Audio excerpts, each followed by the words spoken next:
All right, so here we go. We got a lot to talk about because guess what? Someone has an early copy of Stalker 2, and they've been kind enough to answer a ton of our burning questions about the game's performance, gameplay features, and a bunch of other stuff that we will be diving into. Plus, get this, the dev team responds about even more questions, so we're going to go over those. And we have a brand new interview with the devs as well, who also talk about post-launch support. This is really cool stuff. And easy difficulty settings. So if you're a little bit apprehensive about this game being too difficult, there is going to be still something for you. But yes, there is also going to be that hardcore Stalker experience as well. And remember, I'm still doing my Stalker 2 giveaway. So if you want a chance to win a copy of the game, see that top pinned comment down below. So yeah, I say we dive into this.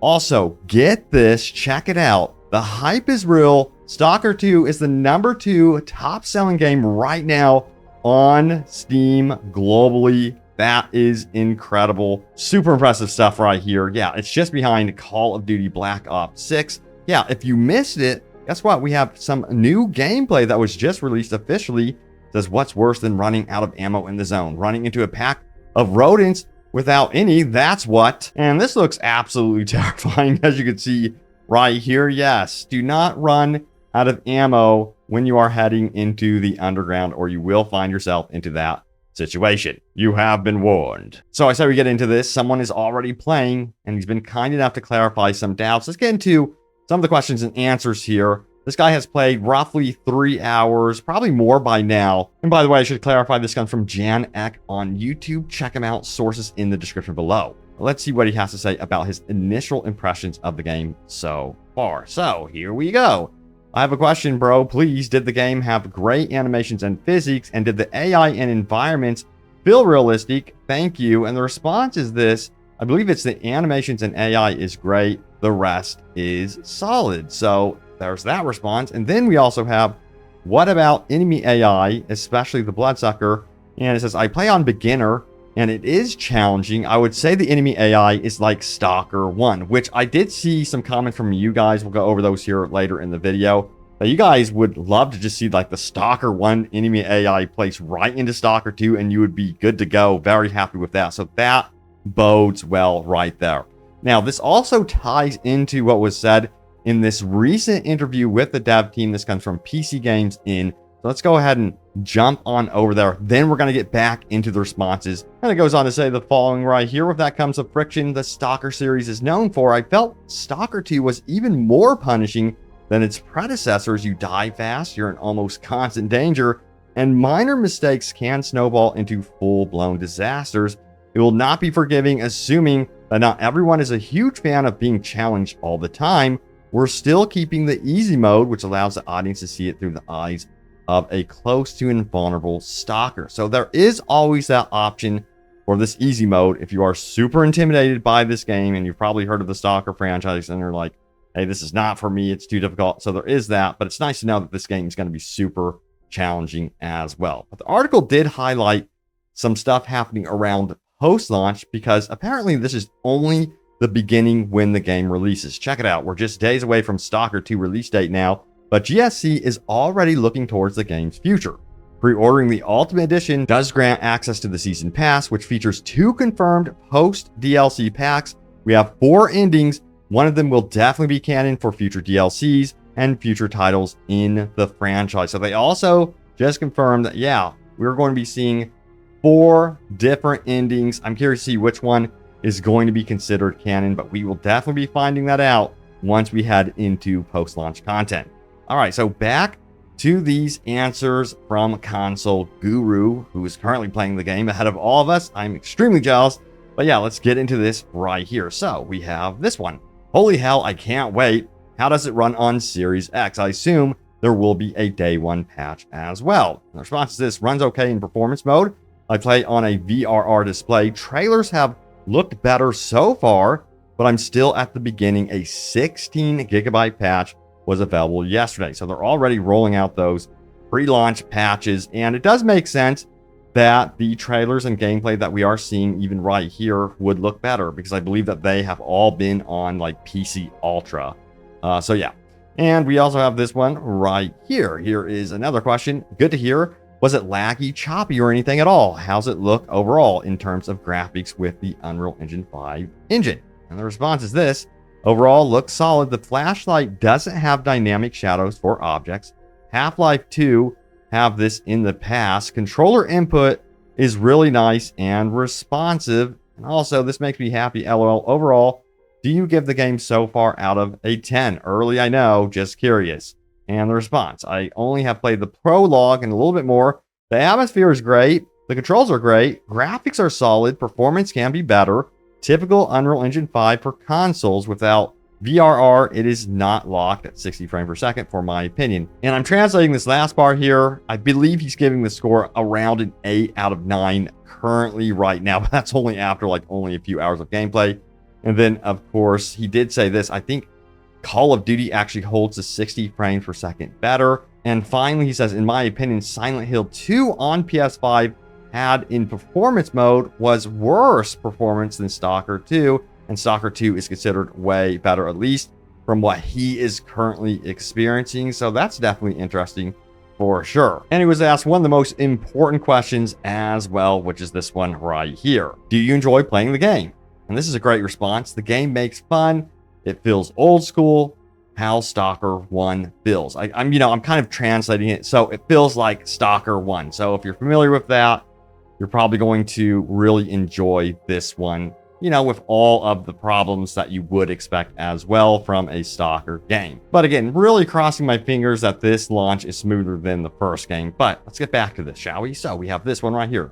Do the graphics look great or amazing? And he goes on to say, my opinion, great. So he doesn't say they're, oh my God, the best graphics he's ever seen in his life. He just says that they're great. Now, also we have this one right here. How many graphics mode does it have? Does it have graphical fidelity mode at 30 frames per second and 4K? The response is this: performance at 60 frames per second and fidelity at 30 frames per second. Also, will graphical fidelity mode, does it look very good? He says, I tested briefly and went back to performance mode. 30 frames per second was too jerky for me. I think 60 frames per second is the way to play. Yeah, you gotta love 60 frames per second. Let me know which mode you guys are going to be going after if you're on the Xbox Series X. Also, we have, hi, I just want to ask, how's the game optimized? Are 60 frames stable or jagged in dynamic scenes? I play on PC, but I'm also interested in how it works on Xbox. And he responds by saying, my opinion, it is jagged in performance mode. I play in a Sony OLED TV with VRR, and it then feels better. He highly recommends enabling VRR. Now, the developer says before, the game runs between 50 to 60 FPS on Xbox Series X, and so it is. So it seems like what the developers have been saying before launch is actually matching up here, so that should be a good indication with things going forward. And we got another one. It says, hi, does the game run smoothly in performance mode, or does the frame rate leave something to be desired? And he kind of expands on this. He says, to be honest, there are games that run and maintain 60 frames per second better. A Far Cry 5/6 may not be the best comparison, but it's open world and first-person perspective, and it runs more smoothly. In my opinion, Unreal Engine 5 eats up too much performance on current consoles. We have a response to that. Thanks for the answer. I pre-ordered the game, and I'm very pleased. I think there could be a few more performance patches released in the future. Yeah, I guarantee that. All in all, looking forward to the atmosphere, and the AI at least was really good back then in the predecessors, because unfortunately very few of today's shooters have seriously good AI. I'm looking forward to intense gun battles and not the gross shooting of modern games. Have fun gaming. Here's a response. Atmosphere is great in the game. I'm currently playing on the easy difficulty level, and even then you often find yourself struggling. On normal, you have to take care of everything. What is the resolution in performance mode, by the way? And the response is, it makes a good impression as far as I'm concerned. The resolution can be a bit lower, but the performance is high. He doesn't give exact details. I'll have to wait for Digital Foundry on that sort of thing. Yeah, he even mentioned Digital Foundry just a moment. And another response, what does the 30 frames per second mode offer? That's the fidelity mode. Does it offer ray tracing? And he clarifies, saying, looked almost the same to me, only jerkier due to the 30 frames per second. It wasn't really smooth. I'm curious to see how Digital Foundry rates the game. Performance mode with VRR display will be the best solution. A 16 gigabyte patch was already available on Friday, but maybe something else will be available for release. And by the way, how are the leaning mechanics on controller? And he just says, it's okay. So he doesn't like elaborate whatsoever on that front, saying, oh, they're so smooth or whatever. But, you know, from the gameplay, they look pretty decent, you know. But I think it's about time we get straight into what the devs had to say. So let's do this. They did respond out on Discord, by the way. So if you're wondering where this is coming from, that is the source of this. And this is considered official information going forward. So let's get into it. All right. So we have this question here. Will we be able to sit down in certain locations for immersion's sake? For example, at a bar and have a pint with your fellow stalkers, like in the most recent Scatus video? And the response is yes. You will be able to sit down in certain locations for immersion's sake. Again, these little things do matter. There's been RPGs that have released, and you know, I've been baffled as to why I just cannot sit down. It's so frustrating. So to hear this makes my day. All right. Also, we have this one right here.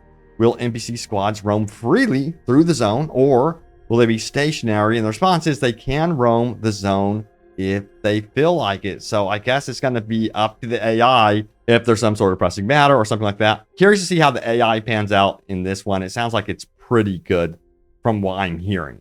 All right. Will the A-Life system work the same way on PC and console, or will there be differences between these two platforms in terms of artificial intelligence? Great question. And the answer is it will be the same. So it doesn't matter if you're running this on, you know, an Ultra PC or an Xbox Series S or X. It's going to be the same AI through and through. Now, we have this one as well. We'll be able to sleep till the morning, so we don't have to adventure out at nighttime. And yes, you can skip time by sleeping the more you know. Will death force you to reload an old save, or will you be able to continue in that save but have to retrieve your equipment? Great question. And the answer is you will need to load an old save. So, sounds like you're going to want to be mindful of your saves and be able to save often. We also got to go over your top comments. Remember, as always, leave a comment down below. It can end up in a future video. So I say, let's do this. Let's get into it. So, first one is Stalker isn't about crafting, it's about scavenging, which is a great point. So if you're heading to this one expecting to experience a lot of crafting, that is not the case whatsoever at all. And I think that might throw off, again, some newcomers to the series. Also, we have Stalker Games. Anomaly is not a Stalker game.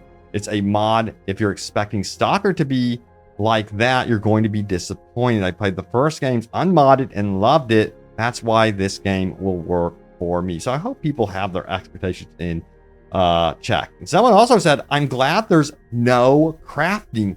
You know, I remember how even in like Metro Exodus, there's like minimal, I wouldn't even call it crafting exactly. There's like some tinkering you can do with your weapon upgrades and that sort of thing, but there's not like tons and tons of crafting, which I really appreciate.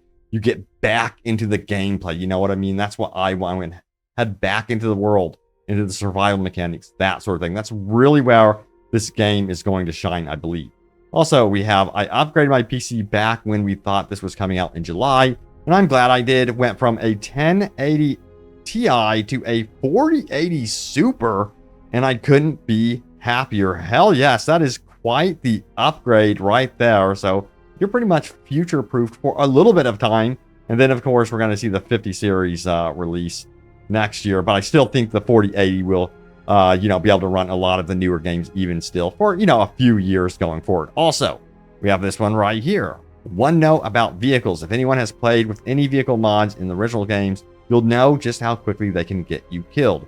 You don't realize just how many anomalies there are until you're zooming through a zone at full speed. Next thing you know, your car is flying into the sky. And I think it's one of the reasons why, the vanilla game does not have cars. It just only makes sense to walk very cautiously through the zone instead of just rapidly explore because of those anomalies. All right, so yes, there it is. The latest happenings around Stalker 2. Wish I can get to more comments. But guys, it is so late over here. I still wanted to make this video for you all.